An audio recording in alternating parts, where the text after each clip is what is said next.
Hi guys! So, titignan po natin ano ipapakita sa love reading ng collective for today. Love reading para sa mga collective. Oops! Mabas oh. Gusto niya isa't isa.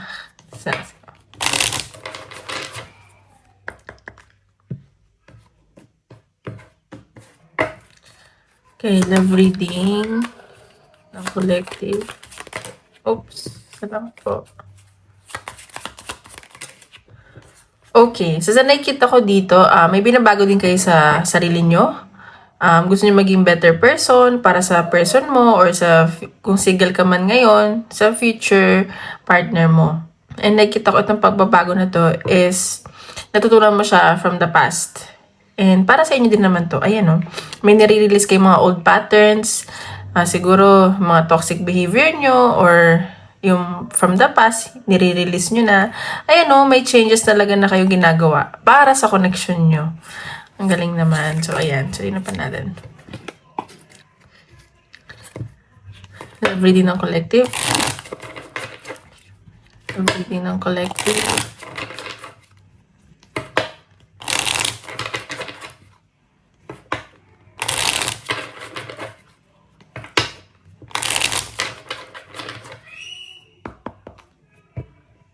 Guys, paalala lang po hindi po lahat ay makaka-resonate. So, take what resonate and leave what doesn't. And don't forget to hit like and subscribe para updated kayo sa videos na i-upload ko. And kung gusto niyo po private reading, message lang ako sa Facebook or Instagram. Nasa description box below, okay? Okay, so nakikita ko dito, marami kayo admirers. And siguro mas bata sa inyo tong nagkakagusto. Pero sa nakikita ko may complications, may conflict. Ayan. And nakikita ko, may nag-overthink dito kasi, ayan o, travel o, sa malayo, magkalayo, ganyan. Siguro matatagalan bago pa kayo magkita. And may mga inaayos dito papers at documents, ganun. Ayan o, nag-overthink kayo ng person mo. Ayan. So, may mga temptation, then, ganyan. Marami din sigurong, from the past, marami din tong, parang niligawan or nanliligaw, ganyan. So, ayan, may pag-overthink akong nakikita. Ayan, so, tignan pa natin. Ay, nahulog. Ay, ito pala, sorry. Love reading collective. Love reading collective.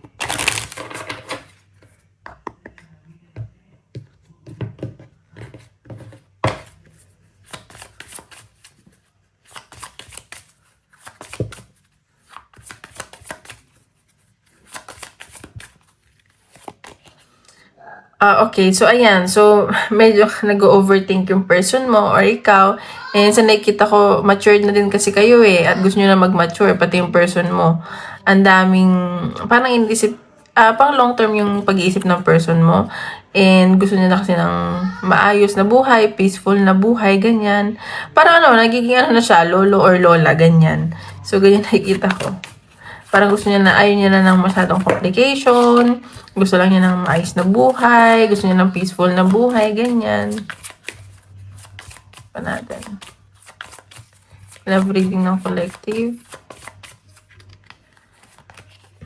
Okay, so may nakikita lang akong medyo challenges dito sa connection nyo. So, this is about pag-travel. And nakita ko yun yung nagiging blockages, may mga delay, and medyo matigas tong ulong ng person mo, kaya ganyan. And marami itong pinagdadaanan eh, maraming dinadala. Ayan. Ayan, so, siguro yung challenge nga ay LDR din kayo, and meron dito isa na siguro magtatrabaho sa malayo, or nagtatrabaho sa malayo, and dito kasi yung stability ng isang tao. So, baka yun yung nagiging blockages. Yun yung pinag-overthink ka ng person mo. Ayan. So, ayun yung nakikita ko. Work ang nagiging problema dito. Ganyan. Ayan, no? Pero nakikita ko, matututo kayo dito. Mag-grow kayo parehas. And individually. And nakikita ko baka karmic kayo. And kilala nyo isa from the past. Okay? Yun pa natin.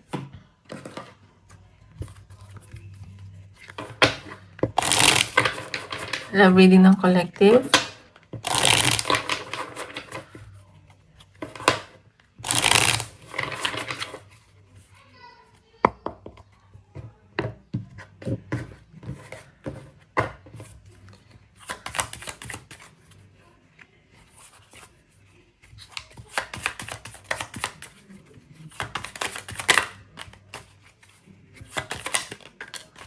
Okay, so itong person mo or ikaw, meron tong trauma from the past. And siguro may pinagdadaanan siya, may trigger warning, depression, ganyan. And parang nag-suffer to from the past. Alam mo yung talagang, ano ba to? Parang super down siya, ganun. Ayan, so baka hindi din siya okay financially, yun din yung problema niya, and yung finances niya. And parang ikaw yung ay tumutulong sa kanya, nag-heal sa kanya. Ganyan. Ayan no, sobrang stress nitong person mo, sobrang overthink. Ang dami niyang pinagdadaanan, ang dami niyang iniisip. And sa nakikita ko masakit din siguro yung ulo niya, napapressure siya, walang tulog, or kayo to, reverse niya ng energy. And medyo matigas ang ulo. Gusto mo na ito mapag-isa, ayaw muna ng kausap. Ayan, so baka napapagalitan siya or napapressure siya or na-involve siya sa mga taong chinchismis sa kanya, ganyan. Ayan, gusto lang naman daw niya maging komportable pero ayun, parang gusto niya mapag-isa, ayaw mo na niya makapag-usap. Pero kakalma din to. Gusto lang niya ng peace of mind. Ang dami niyang ginagawa, ang dami niyang trabaho. Ayan, so hayaan mo lang siguro muna. Kung hindi man kayo nag-uusap. Tignan pa natin. Tapos, the reading ng collective.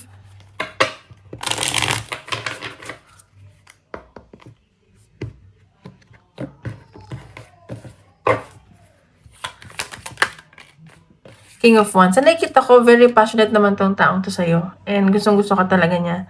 And sa nakikita ko, attracted tong tao to sa'yo. At siya din, attracted ka sa kanya.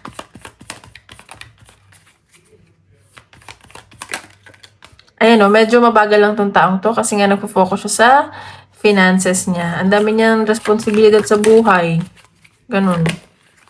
Okay. Ayan o.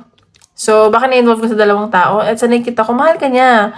And may feeling siya. Siguro, ano lang siya, marami lang siya inisip, marami siyang ginagawa.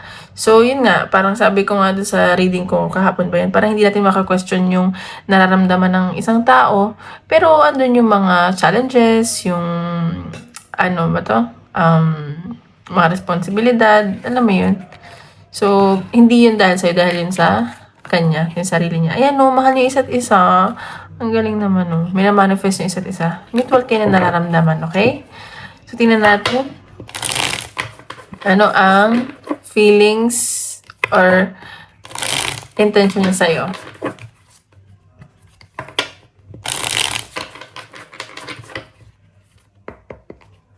Natin. Feelings at intention.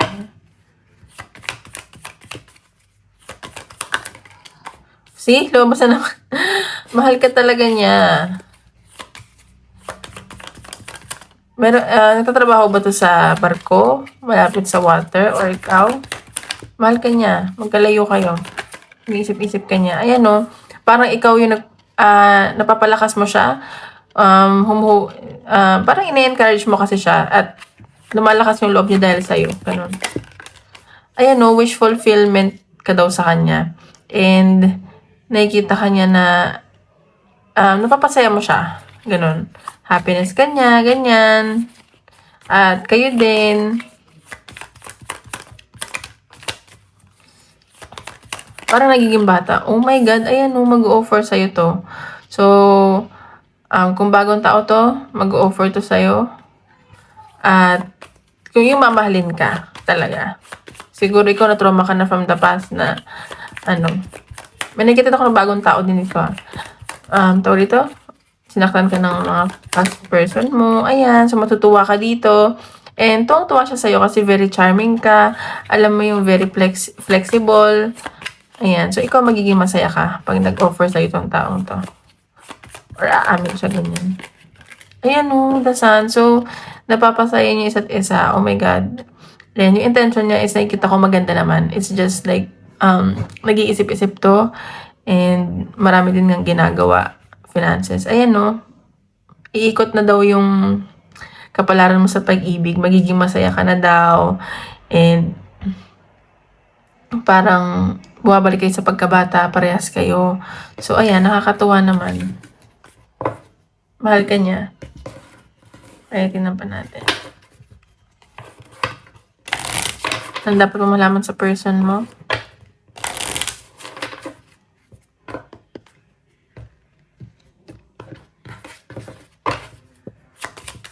Ang dapat mo malaman sa person mo.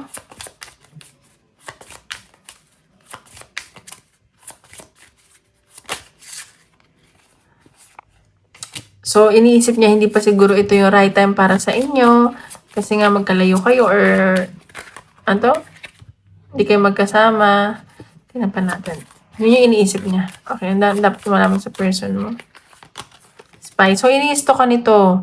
So, baka social media. Gusto niya malaman bawat galaw mo, ganun. Stalker itong tao. So, nag-iimbestiga, ganyan.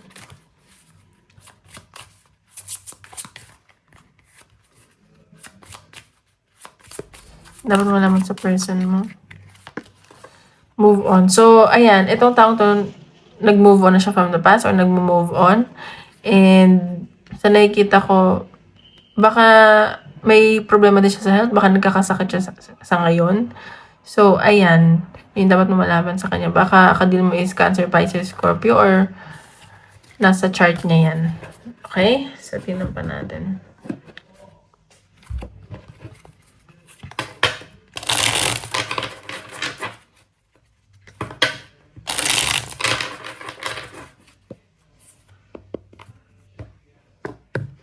Love reading ng collective. Ano ba mapakita sa collection nyo?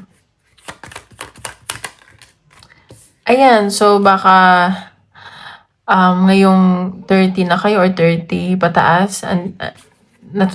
Meron ng growth dun sa connection nyo. Baka yun yung edad ng person mo. Ayan. Meron ng growth na nagmamature na kayo. Ayan. So, meron lang tong kinaadikan. So, maybe meron siyang unhealthy attachment issues, ganun. Ayan, no, unfinished business. So, baka mayroon kayong unfinished business from the past, kaya kayo nag-meet ulit ngayon. And sa nakikita ko, very passionate kayo sa isa't isa. Ayan, no, music yung inspiration yung dalawa. Nakikinig kayo ng music at naalala niyo yung isa't isa, ganyan. So, ayun yung nakikita ko. So, tingnan pa natin. Ano yung, ano ba to? Message ay ng person mo.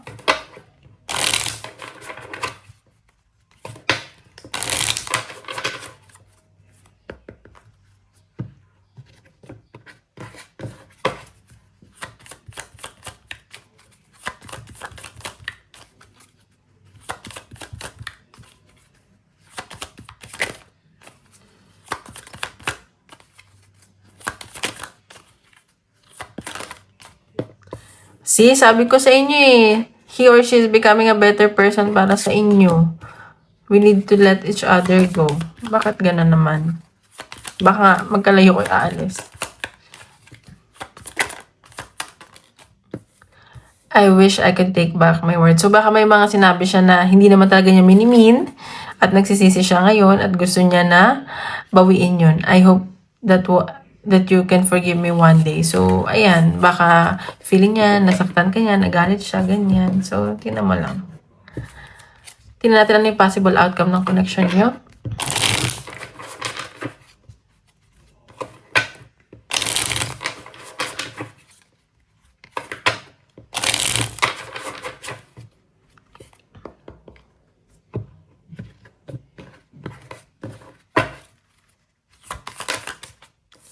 Seven of Cups. So, nakikita ko kasi maraming responsibilidad isa sa inyo. Diba natin? So, mayroon kayong kailangan pagdesisyonan, ganyan. And sa nakikita ko, may hope dito sa connection nyo. Hinihil nyo isa't isa, ganyan. At kahit na maraming responsibilities and decisions, nakikita ko, na-inspire nyo isa't isa. At positive yung nagiging ano nyo, influence sa isa't isa. Ito natin. Ayan no, pang long-term commitment na talaga to. Nakikita ko na gusto niya na ikaw yung makasama niya habang buhay. Nakikita ka niya asama na makakasama niya habang buhay. Ganyan. And sa nakikita ko, magbibuild din kayo ng strong foundation sa isa't isa. Ayan no, higher commitment. Baka darating din sa point na ganun yung mangyari sa inyo. Ayan no, the tower. May sudden changes na paparating sa inyong dalawa. Pa natin. Pero nakikita ko yung sudden change na yun is ikakasaya yung parehas. So baka nga magkaroon na kayo ng higher commitment, may success ako nakikita, basta masaya. Ayan no, Queen of Pentacles. So ikaw, siguro or siya magiging busy at nakikita ka niya as someone na very caring, generous, and nako-comfort mo siya. And sa nakikita ko na nakikita ka niya as someone na stable na. Ganyan, ayan no. So, baka ito na yung good karma sa iyo. May someone na talagang para sa iyo. Okay, message ni universe. Message ni universe.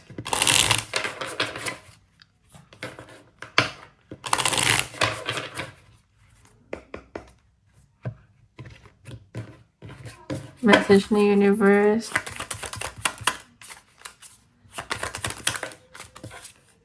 A few months. So, antay ka lang daw a few months kung baka magkikita na kayo or magkakasama kayo and let the divine guidance help you. So, hingi ka din daw ng guidance sa universe and sa kay Lord.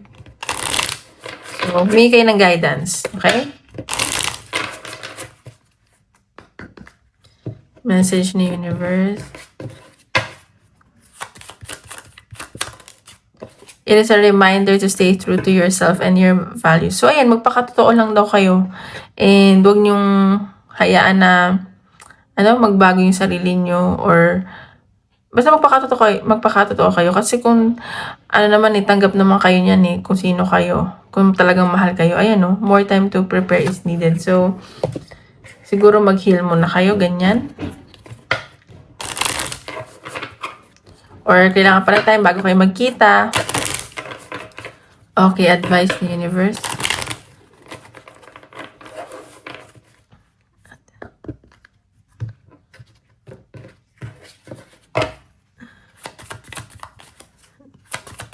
Advice ni universe.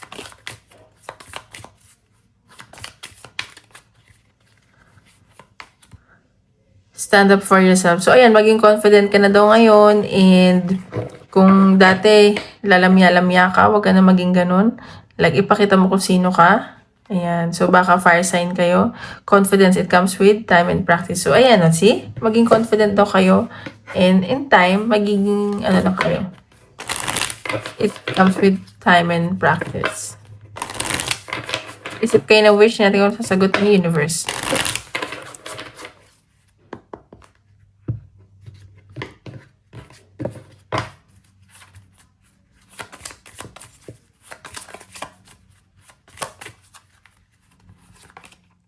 Compromise. So, ayan. Matututo kayo makipag-compromise. A year from now. So, ayun lang guys. Maraming salamat po.